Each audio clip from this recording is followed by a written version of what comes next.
Hey, thanks again for joining us for another woodworking video. And we're going to learn further how routers work, because that's important. Yes, it is. Routers. Thanks for joining us. Hot Pockets. Last week on the end tables.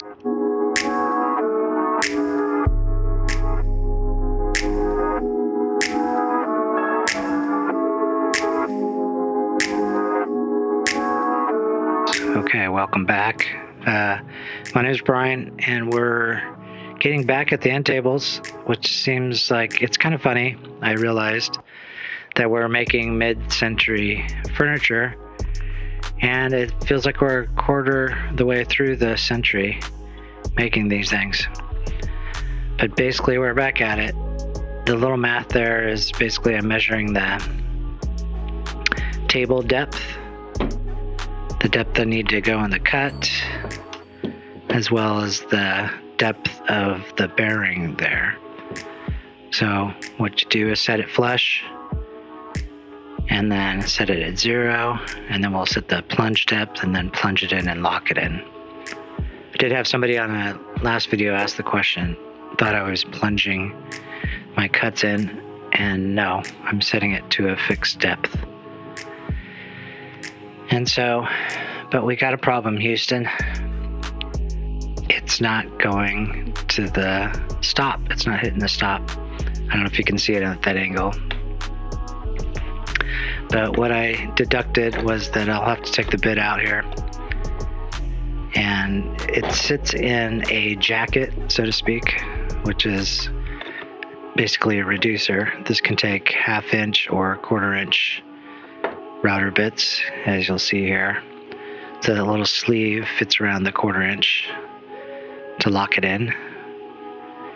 And so it's seated all the way to the bottom, and I can pull it up about 1/2 inch, and that collar or jacket should still lock around it. Now you got to be really careful. Like I said, routers are my least, in my opinion, I think they're the least safest tools, because you're basically, it's like a motorcycle. It's the motorcycle of vehicles, because you're just jumping on it, and it's a lot of power. And here I wanted to go over the adjustment on the routers and why do they have them. Now, when I first started woodworking, I thought, oh, faster is better. Just turn it all the way up. We'll get more done, faster, harder, quicker. But what I've realized is on the smaller bits, the distance travel, represented by the yellow dot on the inside, and the outside goes farther. So at the same speed, a larger bit is basically going to have faster rotations per minute. So in summary, smaller bit should be faster speeds, and larger bits should be slower speeds. And that makes sense, because I do remember when I first started woodworking, I just cranked it up. And if you've ever done that, if the router bit gets stuck on something or hits or grabs, especially on end cuts, it is scarier than hell. So on this particular time, I set it at mid depth. Also, this plunge lock. Now, this is a Ryobi, and nothing against Ryobi. They seem to make pretty good, reasonable price tools, but that little lock mechanism is pretty janky, so I tightened that up. And there we go. My plan worked. And again, this is why I love woodworking. You develop a plan, you have troubles, and you think your way through it and solve the problem. So we're just going to get this locked up once we find the screws that go in. Now I'm on the 4th leg. If you watched my previous episode, if you haven't, please do. Just riveting TV, just unbelievably riveting. But I wish I had done this in the first place. Use this table.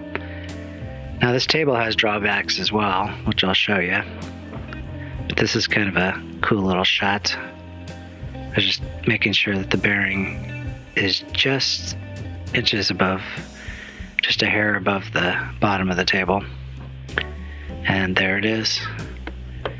Plug it in, get ready to launch, and doesn't work. You got to turn on the router, boys and girls. There it goes. Yippee! Now this is the downside of being kind of a weekend woodworker, is the time to set up, get everything going and adjustments made and your environment set up to get ready. It takes probably half the time. The actual time working on wood seems less. And so now the things I don't like about this table is it's just not big enough. If I had a little more time, it would be nice to set up a station or a bigger table, because this would be a piece of cake, to be honest with you. Just change the bit, set the depth. Not for me, though. If you're a weekend warrior doing what you got, you gotta think about these things a little harder. So we're going, and if to kind of venture back to what I was saying earlier, if you saw my previous episode, I cut 3 legs just holding it by hand, the router, and actually with little or no consequences, went pretty smoothly. But on the third one,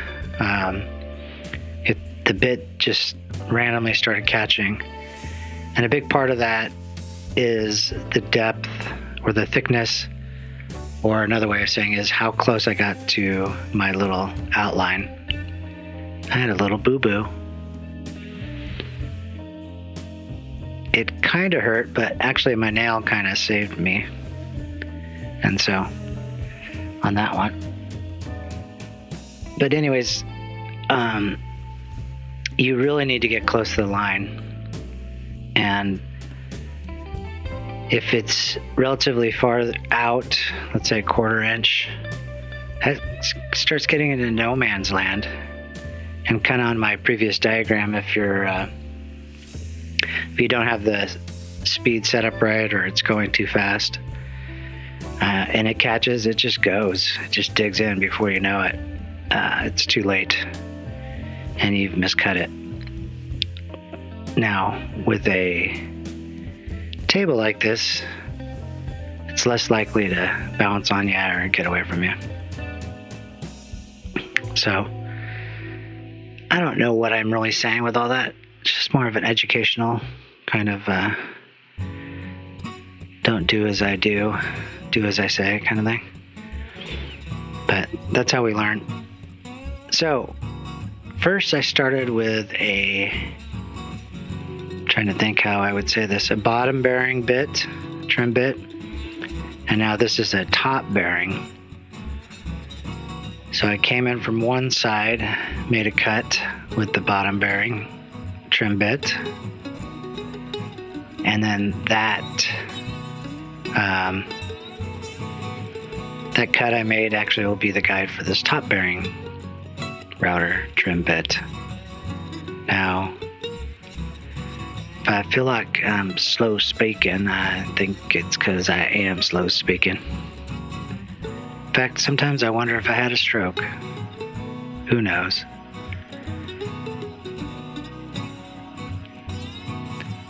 But on this, I just take it slow. Like I said, the grabbing and the width away of the cut does make a big difference on it diving in. And so what I'll do sometimes is just kind of, if it's particularly thick cut, I'll carefully inch into it, which you really got to be careful with. The other thing you got to be careful with is going in the right direction. And you can see there's a nice little arrow there, brought to you by Ryobi, that tells you the feed direction, which is good to know. You do need to feed it in that direction. If you go the other direction, it will grab it and chuck it across the yard. So that resistance is what you're looking for, going in the right way. And there it is. It's looking pretty beautiful. Now in future episodes, I'm going to have to adjust. See, there's a little kind of divot, got it a little away from me. But future episodes, I'm going to have to hopefully sand those out. Most of that will get sanded away. But a couple of the notches or mistakes I made, I'm going to have to do something a little drastic. I particularly don't like, there it is, these guys. I'm going to have to fill them. Now in the short term, I want to do this top bearing router bit cut. And maybe this is just a lazy man's way to get around it. I could have put some wood filler or something in there, just even if it's temporary, but I decided that I'll tie back. I do roofing siding, so maybe that's why I thought this would work. I'm not saying it didn't work. It worked, but maybe not perfectly. I mean, and there's 100 ways to go about problem solving. Again, that's kind of one of the things I like about it. There's easier ways to do things. But in short, my idea was kind of the old, it's kind of cliche, but the old duct tape. If you got a problem, duct tape it. So that's kind of what I did. And it's not going too bad. It kind of has a little give in it. So I'm just trying to be particularly careful. To the point, I'm going to have to fill the top divots on this. I don't know if divot's the right word, but that's what I'm going to use, divot. So I can see why I had troubles with the initial cuts on this with the bottom bearing bit, because these ridges were actually considerably larger than the other ones. The other ones I actually was with the surgical precision got pretty dang close. On this particular leg, yeah, it was pretty deep. There's quite a bit of material there, so I had to make several passes to make sure it didn't grab in or dig again. Another problem with routers you got to be careful with is chip out. So if you really dig in there, it's more likely to chip, especially along with the grain. You can easily take a splinter out of there and throw it out. So that's that. And we're getting to the point where we might have some success.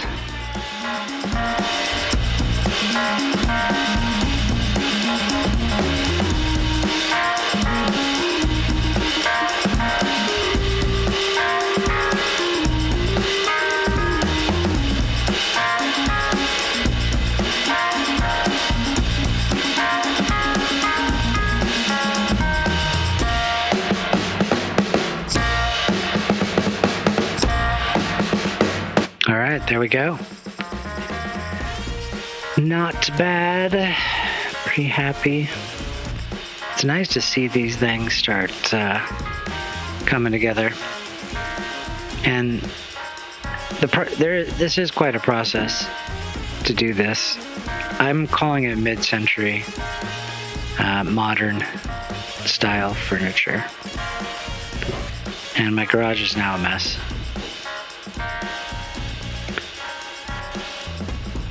So I'm in love with my compressor. I don't know if there's other guys that are in love with their compressor, but this thing is nice for cleaning up. It'd be a lot more difficult without this thing. So like I said, I just keep blowing air until it goes into my neighbor's yard, and Problem solved. Not bad. So I'll just put this in a box, one of the many boxes my wife just leaves in the garage from Amazon. This cleanup is brought to you by Amazon. Or Amazon boxes, not Amazon, just Amazon boxes. What? There it is. It's coming together. Honey, do you want to see the tables? Yeah, it does look kind of tall. Can it be, well, I don't know, let's see. Well, you know it's on a table, right?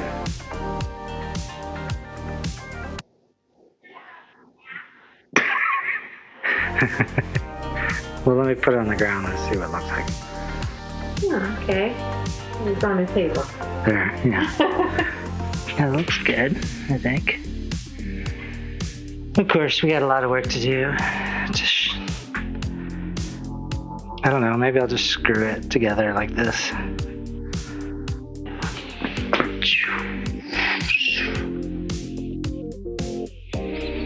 Okay, I'm going to end it here. I appreciate you joining me again. Please like and subscribe. I know this is a tedious journey, but if you just like, you'll follow me on my journey and we'll get this done. We're going to put some supports across each leg to help even them out, as well as on the top. So, should be good. They're going to look kick-ass when they're done. I know that. Thanks for joining.